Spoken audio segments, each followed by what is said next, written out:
So guys, आज मैं आप लोगों के साथ कोई सॉफ्ट बीएल शेयर नहीं करने वाली हूँ। जो आज की बीएल है वो काफ़ी ज़्यादा इमोशनल है। ये आपको दिखाएगी कि किस तरीके से जब बीएल कपल को कानूनी तौर पर कपल नहीं माना जाता तो उनके साथ कितना बुरा होता है। और इसमें हम तोंगखला और जिंगना की लव स्टोरी भी देखेंगे, पर मैं पहले ही क्लियर कर दूं कि इनकी कोई हैप्पी एंडिंग नहीं है। स्टार्टिंग होती है जहां पर हम देखते हैं हमारे फर्स्ट मेन लीड तोंगखाम को उसके पहले पार्टनर के साथ, जिसका नाम सेक है। उन दोनों ने मिलकर डोरेन के फल लगाए थे। वो चेक कर रहे थे कि किसी फल पर फूल अभी आया है या नहीं। वो देखते हैं एक फल के ऊपर फूल आ गया था। वो बहुत ज़्यादा खुश होते हैं।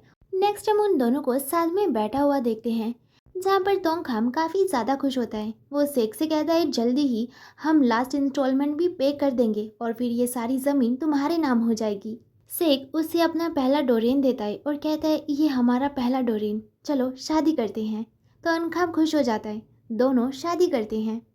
कानूनी तौर पर दोनों शादी नहीं कर सकते तो वो मैरिज सर्टिफिकेट की जगह सेक के लिए ज़मीन खरीदते हैं, जिसके ऊपर सिर्फ सेक का नाम था। रात में हम देखते हैं सेक बाहर से घर आता है। जब वो घर आता है तो तोनखाम उसे अपने ब्लैंकेट में कवर कर लेता है, फिर उसकी गर्दन पर बाम लगाता है। उसके बाद सेक तोनखाम को किस करता है। दोनों रात में इंटीमेट होते हैं। फिर हम देखते हैं आधी रात में तोनखाम की आंख खुलती है। सेक रूम में नहीं था। वो देखता है सेक पेड़ के ऊपर चढ़ा हुआ था। तोनखाम उसे कहता है तुम नीचे उतर जाओ, तुम्हारी गर्दन में फिर से क्रैम्प आ जाएगा। तोंगखम कहता है कुछ फलों में फूल आ गया है, मैं वही देख रहा हूँ। पर वो देखते देखते नीचे गिर जाता है। तोंगखम सेक को हॉस्पिटल में लेकर जाता है, पर हॉस्पिटल वाले कहते हैं इसका ऑपरेशन करना पड़ेगा और ऑपरेशन से पहले इसकी मॉम का सिग्नेचर लगेगा। इधर हम देखते हैं सेक की माँ को, जिसे तोंगखम की कॉल आती है कि सेक हॉस्पिटल में है और उसके ऑपरेशन के लिए आपको साइन करना पड़ेगा, आप जल्दी से जल्दी आइए। इधर तोंगखम डॉक्टर से कह रहा होता है मैं सच कह रहा हूँ, मैं इसका हस्बैंड हूँ, मेरा साइन ले लो। लेकिन डॉक्टर उसका साइन लेने के लिए मना कर देते हैं और कहते हैं कोई बात नहीं, हम इंतजार कर सकते हैं। जब तक इसकी माँ नहीं आती तब तक हम ऑपरेशन नहीं कर सकते। तोंगखम कहते हैं ठीक है, अगर आप मुझे इसका हस्बैंड नहीं मान रहे हो तो भतीजा मान लो, अंकल मान लो, आंटी मान लो, जो मर्जी मान लो, पर प्लीज मेरा साइन ले लो। से की मदर मो नाम की एक लड़की के साथ रहती हैं। वो मदर को लेकर हॉस्पिटल ले जाने लगती हैं, लेकिन व्हीलचेयर तक वो कितना ही दूर जाती। वो किसी से बाइक उधार ले लेती है। बाइक पर वो हॉस्पिटल जाने लगती है, लेकिन रास्ते में कीचड़ की वजह से वो दोनों वहीं पर गिर जाती हैं। टाइम पर वो हॉस्पिटल नहीं जा पाती, जिसकी वजह से सेक की डेथ हो जाती है। सभी बहुत ज़्यादा दुखी होते हैं, सेक की माँ भी और तोनखाम भी। उसकी आखिरी क्रियाक्रम हो रही होती है। मो उसके हाथ से उसकी वेडिंग रिंग निकालती है और मॉम को पहना देती है। ये बात तोनखाम को बिल्कुल भी अच्छी नहीं लग रही होती, पर वो चाहकर भी कुछ नहीं कह पाता। रात में तोनखाम उसी पेड़ के नीचे जाकर रोता है जहाँ पर सेक की डेथ हुई थी। मॉर्निंग में हम देखते हैं मो सेक की माँ को लेकर हॉस्पिटल आई थी उनके चेकअप के लिए। वहाँ पर तोनखाम भी आ जाता है और माँ से कहता है ये सेक की सेविंग्स है, मैं बैंक से निकलवा कर लेकर आया हूँ। माँ उनको देखती है और कहती है ये तो बहुत ज़्यादा कम है, सिर्फ 10,000? क्या उसने बस इतना ही सेव किया था? तोनखाम कहता है हाँ, पिछले 5 साल से हमें ज़्यादा फायदा नहीं हो रहा है, पर आपको टेंशन लेने की ज़रूरत नहीं है। मैं आपका वैसे ही ध्यान रखूंगा जैसा कि सेक रखता था। मैं आपको हर महीने हॉस्पिटल लेकर आऊँगा जैसे वो लाता था। मैं आपका वैसे ही ध्यान रखूंगा, आपको टेंशन लेने की ज़रूरत नहीं है। तोनखम फिर अपनी गाड़ी लेकर आ जाता है। मो माँ को अंदर बिठाने लगती हैं। माँ कहती है नहीं, मुझे नहीं जाना, मैं हॉस्पिटल ही रहना चाहती हूँ। क्या पता यहाँ पर सेक का भूत हो, या फिर मुझे उसके घर ले चलो, उसके बगीचे के पास ले चलो, उसी पेड़ के पास ले चलो जहाँ वो मरा था। मैं उसके पास रहना चाहती हूँ। मो तोनखाम से कहता है क्या हम चल सकते हैं? तोनखाम कहता है हाँ चल सकते हैं। उसके बाद तोनखाम उसे अपने घर ले जाता है। मो इतना सारा बड़ा बगीचा देखकर पूछती है क्या तुम अकेले सब कुछ हैंडल कर पाओगे? तोनखाम कहता है हाँ, मुझे करना ही पड़ेगा, वरना सेक डिसअपॉइंट हो जाएगा। मो कहती है मोम, आपको याद है मेरा छोटा भाई जिंगना, मैं उसे भी हेल्प के लिए बुला लूँगी। मोम कहती है हाँ हाँ बुला लेना, फिर हमें बाहर से किसी को हायर नहीं करना पड़ेगा, क्योंकि अगर बाहर से किसी को हायर करेंगे तो उसे भी पैसा देना पड़ेगा। तोंगखाम कहता है नहीं नहीं, हम उसे यहाँ पर नहीं बुला सकते, मेरे पास रहने की जगह नहीं है, अच्छा होगा मैं आसपास से ही किसी को हायर कर लूँ। तोनखाम फिर उसे अपने घर लेकर आता है। मो और मॉम खुश हो जाती हैं उसका घर देखकर और देखते हैं उसकी छत भी टीन की थी। तोनखाम कहता है मैं आप लोगों के लिए बिस्तर लगा देता हूँ। मो कहती है क्यों, तुम्हारे पास कोई बेड वाला कमरा नहीं है?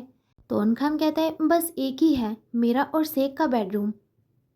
मो कहती है मोम इतनी देर तक कार में बैठी तो उनकी कमर अकड़ गई होगी। तो उन्हें आराम के लिए बेड चाहिए। तो अनखम मोम को बेड पर लेटा देता है। मोम कहती है सेक यहीं पर सोता होगा ना, मैं उसके पास रहना चाहती हूँ। वो कहती है ठीक है, मैं दूसरे रूम में जाकर सो जाती हूँ।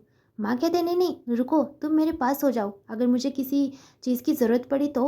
वो अपना बिस्तर वहीं पर लगाने लगती है, जिसे देखकर तोनखाम पूछता है आप दोनों बस एक ही रात के लिए यहाँ रहने वाले हैं ना। माँ कहती है ये ज़मीन और ये बगीचा मेरे बेटे के नाम है ना। तोनखाम कहता है हाँ। वो कहती है मैंने विलेज हट से बात की फ्यूनरल वाले दिन, उसने कहा कि जो कुछ भी सेक के नाम है वो जल्दी से जल्दी मोम के नाम कर दिया जाए। फिर नेक्स्ट हम देखते हैं मो को, जो इतने बड़े खेत बगीचे को देखकर खुश हो रही होती है। इधर तोनखाम बहुत ज़्यादा दुखी होता है। आज उसे पछतावा होता है कि उसने सारी ज़मीन सेक के नाम कर दी, अपने नाम कुछ भी नहीं रखा। वो लॉयर से बात करने के लिए जाता है। लॉयर उसे समझाता है कि लीगली तुम उसके हस्बैंड नहीं थे, उसकी जो भी ज़मीन है वो उसकी वाइफ के नाम होगी या फिर उसके बच्चे के, और अगर उसकी वाइफ और बच्चा नहीं है तो ऑब्वियसली ये सारी ज़मीन उसके माँ के नाम जाएगी। तोनखाम कहता है और उनके मरने के बाद। लॉयर कहता है उनके मरने के बाद अगर उसका कोई भाई बहन है तो उसके नाम जाएगी, और अगर उसका कोई भाई बहन नहीं है तो ये स्टेट के नाम चली जाएगी। तोनखाम कहता है ऐसे कैसे, ये मेरी मेहनत है। लॉयर कहता है ये तो तुम्हें पहले देखना चाहिए था, अगर तुम अपनी ज़मीन को ही मैरिज सर्टिफिकेट की जगह यूज़ कर रहे थे तो तुम्हें अपना भी तो नाम लिखना चाहिए था।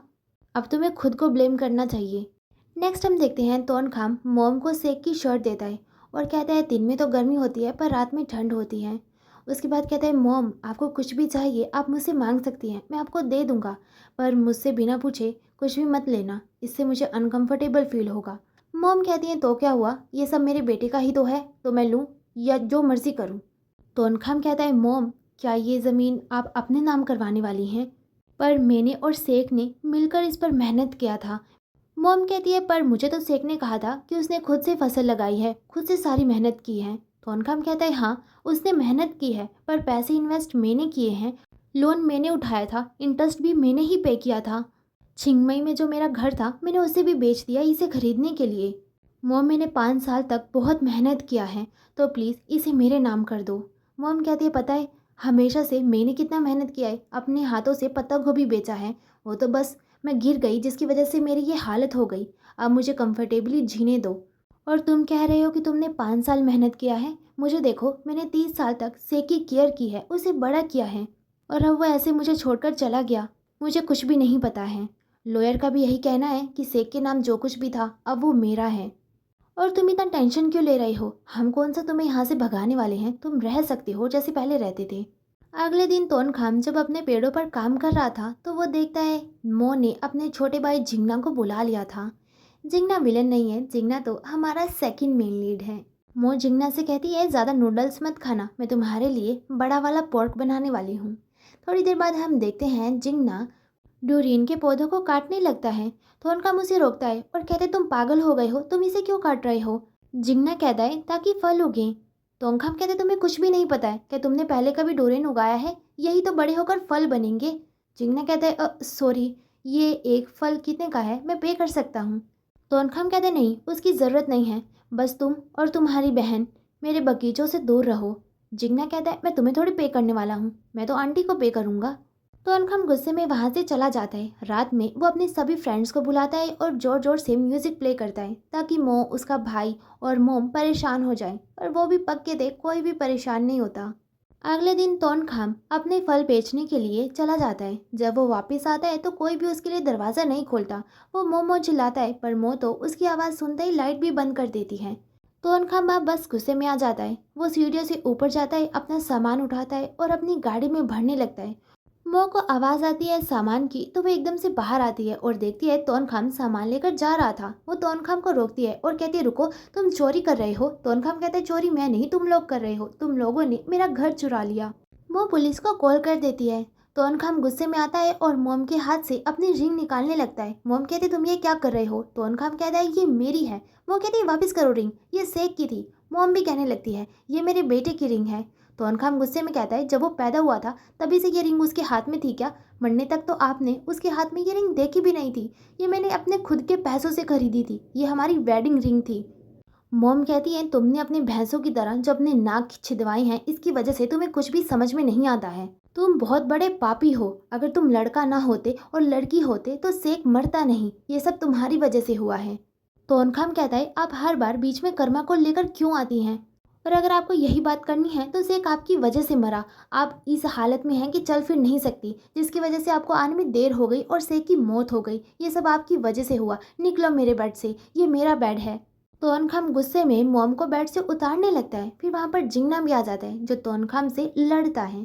फिर तोनखाम को पुलिस उठाकर ले जाती है, पर मॉर्निंग में ही उसे बेल मिल जाती है। तोनखाम अपनी मॉम से बात करता है, जहाँ पर मॉम कहती है बेटा तुम यहाँ पर आ जाओ, तुम एक डिफ़िकल्ट लाइफ क्यों चूज़ कर रहे हो, तुम यहाँ पर आकर रह सकते हो, क्या पता तुम्हें एक अच्छा इंसान मिल जाए। तोनखाम कहता है मॉम क्यों, मैं क्यों उन्हें अपना सब कुछ दे दूँ, मैंने बहुत मेहनत किया है। वो बगीचा सबूत है इस बात का कि सेक मुझसे कितना प्यार करता था, मैं ऐसे ही उनके हवाले नहीं कर सकता। नेक्स्ट हम उन्हें कोर्ट में देखते हैं, जहाँ सब कुछ माँ के नाम हो जाता है। तोनखाम बहुत ज़्यादा दुखी होता है, लेकिन मॉम बहुत ज़्यादा खुश हो रही थी। उसके बाद क्या, तोनखाम ना चाहते हुए भी मॉम के सामने नाटक करता है और कहता है मॉम मुझे माफ़ कर दीजिए, मुझे तो इस बात का शुक्र करना चाहिए था कि आप मुझे यहाँ रहने दे रही थी। प्लीज़ मुझे माफ़ कर दो और मुझे यहाँ रहने दो। प्लीज़ मॉम मुझे माफ़ कर दीजिए। वो कहती है मॉम आपको इसकी बातों में आने की ज़रूरत नहीं है। माँ कहती है तुमने मो के साथ अच्छा नहीं किया, पहले इससे माफ़ी मांगो। तोनखाम उससे माफ़ी मांगता है। मो तो माफ़ नहीं करती, पर माँ माफ़ कर देती है और कहती है अब से तुम यहाँ पर रह सकते हो। तोनखाम बहुत ज़्यादा खुश होता है, पर मो खुश नहीं थी। वो जब मोम के साथ अकेले होती है तो कहती है आपने उसे माफ़ क्यों कर दिया, आप देख नहीं सकती वो बदला लेना चाहता है। मोम कहती है मैं पागल नहीं हूँ, तुम्हारे भाई जिंगना को अभी अच्छे से कुछ भी करना नहीं आता है, उससे तोनखाम से सीखने दो। जब जिंगना सब कुछ सीख जाएगा तो हम तोनखाम को धक्के मार के यहाँ से निकाल देंगे। इधर हम तोनखाम को देखते हैं जो मच्छरदानी के अंदर नहीं था, इसीलिए उसे मच्छर काट रहे थे। वो जिंगना से पूछता है क्या मैं तुम्हारी मच्छरदानी में आ जाऊँ? जिंगना कहता है हाँ। तोनखाम उसकी मच्छरदानी में चला जाता है। जिंगना तोनखाम को कडल करने लगता है। तोनखाम को ये बात बिल्कुल भी अच्छी नहीं लगती। वो जाकर अपनी कार में ही सो जाता है। मॉर्निंग में तोनखाम, मो और मॉम हॉस्पिटल जाते हैं, जहां तोनखाम की नज़र जाती है इलेक्ट्रिक व्हील चेयर के ऊपर। वो मॉम से कहता है मॉम आप ये ले लीजिए, तो फिर आपको मो की ज़रूरत नहीं पड़ेगी। मॉम उस व्हील चेयर पर बैठती हैं। वो काफ़ी ज़्यादा खुश थी, लेकिन मो को ये सब बिल्कुल भी अच्छा नहीं लग रहा होता। रात में मॉम ने बेड पर ही शुशु कर दिया था। अब वो चल फिर नहीं सकती तो बेड पर ही सब कुछ करती हैं। वो मोमो चिल्लाने लगती हैं, पर मो सुन ही नहीं रही थी। तो तोनखाम चला जाता है और कहता है कोई बात नहीं मोम, मैं आपकी हेल्प करता हूँ। मोम कहते नहीं मो तुम कहाँ हो, तुम आओ। तोनखाम जाता है मो को बुलाने के लिए, जो वॉशरूम में ऐसे ही बैठी थी, वो कुछ नहीं कर रही थी। मो कहते क्या हुआ, तुम क्यों नहीं हेल्प करते? मोम आप तोनखाम की हेल्प क्यों नहीं ले रहे हो? मोम कहते नहीं तुम ही आओ।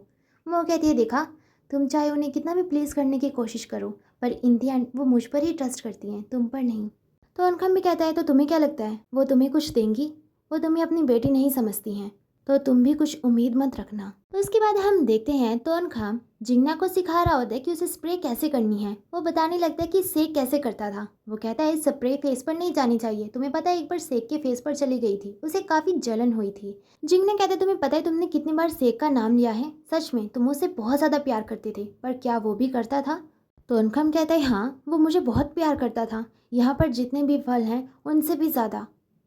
जिंगना कहता है उसने कहा और तुमने मान लिया, और वो वहां से चला जाता है। तोनखाम उसके पीछे पीछे जाता है। जिंगना के ऊपर कैटरपिलर चढ़ गया था जो उसका खून चूस रहा था।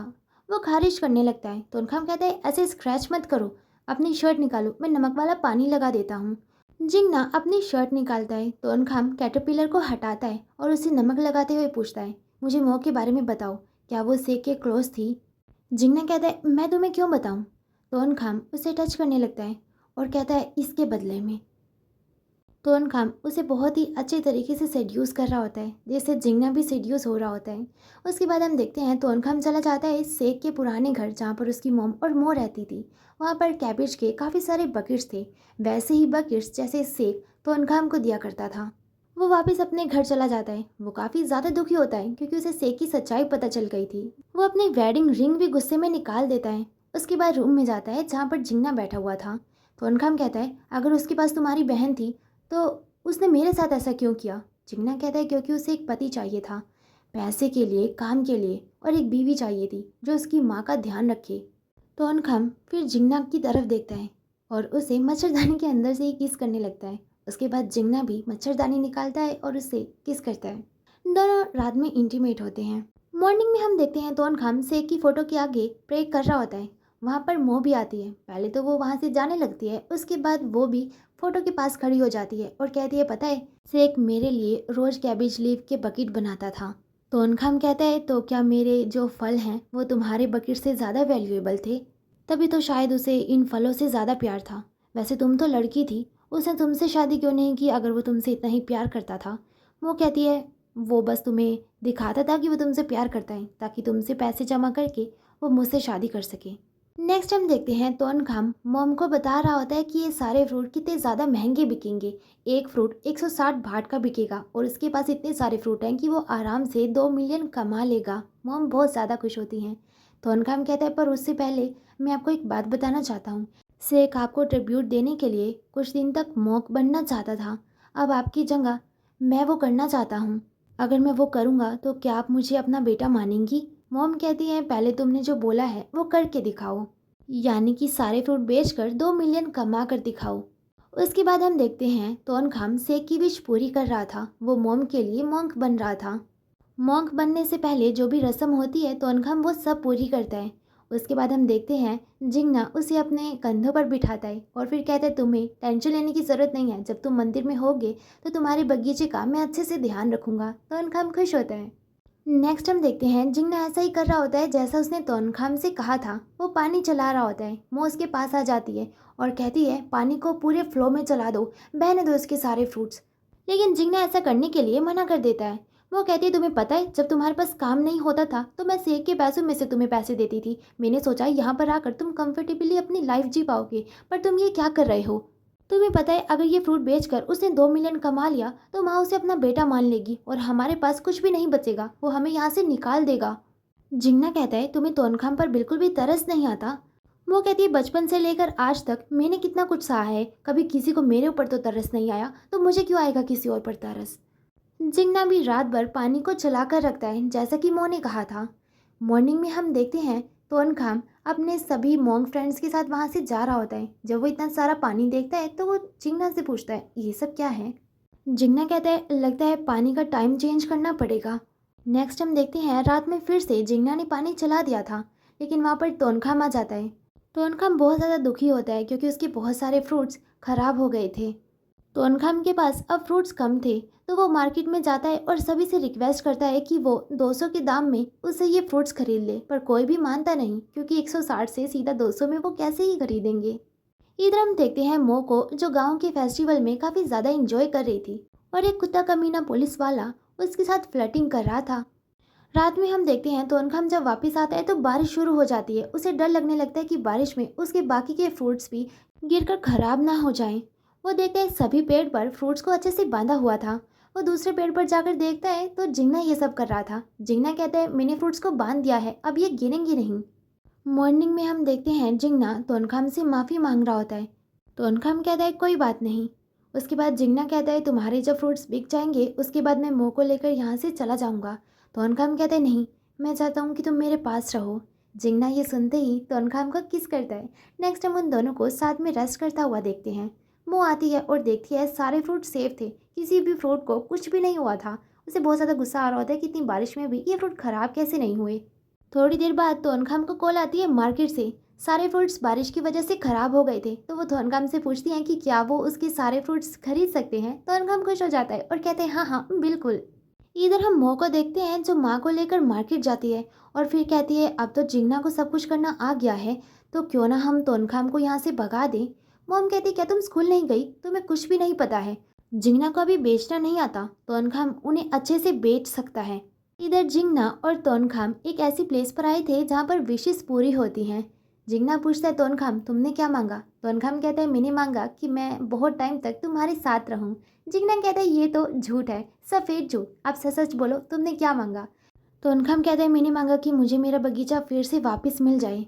उसके बाद वो जिंगना से कहता है तुम भी कुछ मांगो। जिंगना कहता है मैं चाहता हूँ कि हम सब खुश रहें, मैं, तुम और मो। मो और तुम लड़ना बंद कर दो और हम फैमिली की तरह साथ में रहें। तोनखाम भी ये विश लिख देता है कि सभी साथ में खुश रहें। इधर मो फिर से मॉम से कहती है मैंने विलेज हट से बात की थी, आपको बस एक पेपर पर साइन करना है और कहना है कि मैं आपकी बेटी हूँ, उसके बाद आपका सब कुछ मेरे नाम हो जाएगा, प्लीज़ बस एक साइन ही तो करना है। मॉम अपने व्हीलचेयर का बटन दबाती हैं और आगे चली जाती हैं। मो फिर उन्हें घर तक लेकर आती हैं। मो कहती है मॉम प्लीज़ क्या आप अपनी बहू के लिए इतना नहीं कर सकती? वो पेपर पेन भी देती है और कहती है प्लीज़ इसके ऊपर लिख दो कि आपके जाने के बाद आपका सब कुछ मेरा हो जाएगा। मैं आपकी बेटी जैसी हूँ। प्लीज़ क्या आप मेरे लिए इतना नहीं कर सकती? मॉम कहती है मैंने कब कहा कि तुम मेरी बहू हो? वो कहती है मुझे किसी की पत्नी बनने के लिए आपकी परमिशन की ज़रूरत नहीं है। मैं भी देखती हूँ कि ये आपकी इलेक्ट्रिक व्हीलचेयर मेरे बिना कितना तक चलती है। मॉम कहती है जाओ ना, हमारे साथ ही रहती हो क्योंकि तुम्हारे पास और कहीं जाने की जगह नहीं है। वो कहती है मैं जाना चाहती थी पर तुम्हारे लड़के ने मुझे फंसाया, मुझे फंसाकर तुम्हारा ध्यान रखने के लिए कहा। मैं तो बैंकॉक जाना चाहती थी, खुद के दम पर पैसे कमाना चाहती थी। वो मॉम को व्हीलचेयर से निकालकर एक बकेट में बिठा देती हैं और वहाँ से जाने लगती हैं। मॉम कहती है जाओ जाओ पर कुछ भी सामान लेकर मत जाना क्योंकि कुछ भी तुम्हारा नहीं है। वो सच में ऐसा करती है।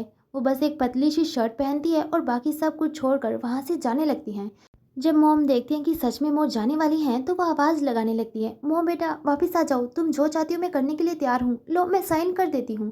और वो सच में साइन कर देती हैं। पर वो फिर भी नहीं सुन रही थी। मॉम अपना फ़ोन उठाने के लिए आगे बढ़ती हैं पर आगे बढ़ते बढ़ते वो गड्ढे में गिर जाती हैं। मो को जब गिरने की आवाज़ आती है तो वो भागी भागी मॉम के पास आती है। वो देखती है मॉम ने साइन कर दिया था।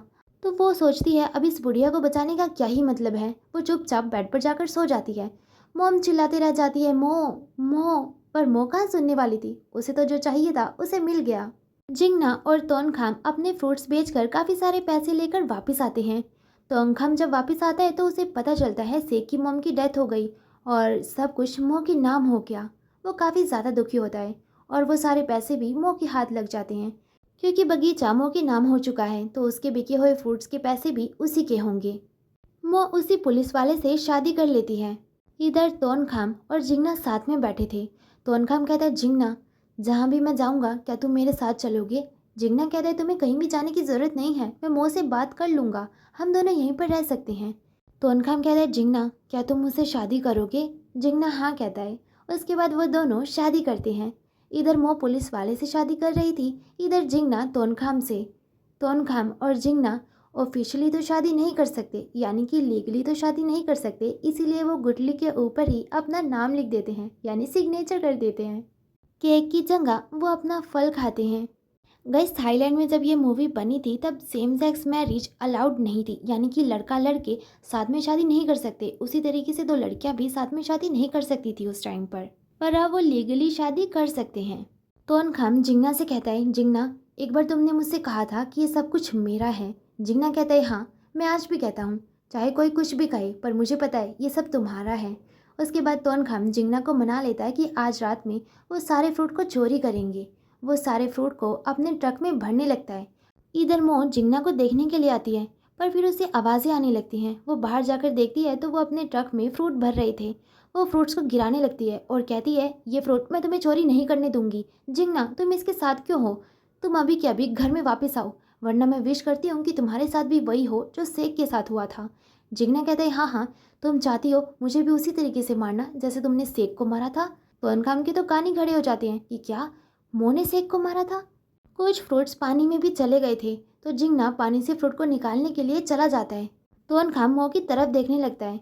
उसके बाद हमें दिखाया जाता है कि जिस दिन सेक हॉस्पिटल में था उस दिन मो जानबूझकर कीचड़ में गिरी थी ताकि उन्हें जाने में देर हो जाए और सेक की डेथ हो जाए। मो कहती है हाँ तो मुझे पता था कि अगर सेक मर भी जाए तो तुम्हें कुछ भी नहीं मिलेगा। तो अनखाम कहते हैं ठीक है अगर मुझे नहीं मिलेगा तो तुम्हें भी नहीं मिलेगा। और वो अपने पेड़ों को खराब करने लगता है। मो उसे रोकती है और कहती है तुम कुछ भी कर लो ये बगीचा मेरे नाम ही रहेगा, जब तक मैं मर नहीं जाती तब तक ये मेरे ही नाम रहेगा, तुम्हारे नाम नहीं रहेगा। तो अनखाम कहता है ठीक है अगर मेरे नाम नहीं रहेगा तो मेरे बच्चे के नाम रहेगा। और वो उसे बांध देता है उसके साथ बच्चा करने के लिए। वो कहती है तुम ये क्यों कर रहे हो? तो अनखाम कहते हैं तुमने मेरे लिए कोई ऑप्शन ही नहीं छोड़ा है। वो कहती है प्लीज़ मेरी ज़िंदगी ख़राब मत करो, सेक तुमसे ही प्यार करता था। फिर हमें उस दिन का सीन दिखाया जाता है जब सेक की डेथ हुई थी पर उससे पहले वो मो से मिलने के लिए गया था। उसने मो से ब्रेकअप कर लिया था। मो उसे कहती है प्लीज़ ऐसा मत करो, इतने साल तक मैं तुम्हारे साथ रही हूँ, ऐसे कैसे तुम मेरे साथ ब्रेकअप कर सकते हो? सेक उससे कहता है कि वो मार्केट में पत्ता गोभी की दुकान बना सकती है, जो मर्जी कर सकती है अपनी ज़िंदगी के साथ, और वो उसे थोड़े बहुत पैसे भी देता है। वो कहती है तुमने मेरी ज़िंदगी के 10 साल बर्बाद कर दिए, तुम्हें लगता है ये काफ़ी है? सेक उसकी बात नहीं सुनता और तोनखाम के पास वापस चला जाता है और ये वही रात थी जब उसकी डेथ हो गई थी। ये सुनकर तोनखाम को मोह के लिए बुरा लगता है। उसने अपनी आधी से ज़्यादा जिंदगी सेक के नाम कर दी। सेक की माँ का इतना ध्यान रखा, पर बदले में सेक ने उसे कुछ भी नहीं दिया। तोनखाम कहता है, सेक के बदले में मैं तुम्हें ये घर और बगीचा देता हूँ। मैं यहाँ से चला जाऊँगा, पर मैं तुम्हारे भाई के साथ ही जाऊँगा। मो मान जाती है, लेकिन पीछे से मो का नया हस्बैंड आ जाता है। वो तोनखाम को मारने लगता है और कहता है, मैं तुम्हें जिंदा नहीं छोड़ूंगा। तुम मेरी बीवी के साथ क्या कर रहे थे? जिंगना उस आदमी की आंखों पर स्प्रे मार देता है और तोनखाम को बचा लेता है, पर वो आदमी फिर से उठता है और चाकू से जिंगना को जान से मार देता है। मो चिल्लाई जा रही थी कि ऐसा मत करो, ऐसा मत करो, पर वो आदमी सुन ही नहीं रहा था। वो जिंगना को मारकर वहां से सारे पैसे लेकर भाग जाता है। तोनखाम के पास बस अब यादें ही रह गई थी, सेक की, जिंगना की। गाइस, अगर मेरी वजह से आप लोगों की आंखों में आंसू आया हो तो प्लीज़ मुझे माफ़ कर दीजिए। मैं तो बहुत रोई थी इसके एंड पर अगर आप लोग नहीं रोए हो तो आप लोग बहुत ज़्यादा स्ट्रोंग हो और मैं बहुत ज़्यादा सेंसिटिव और वीक।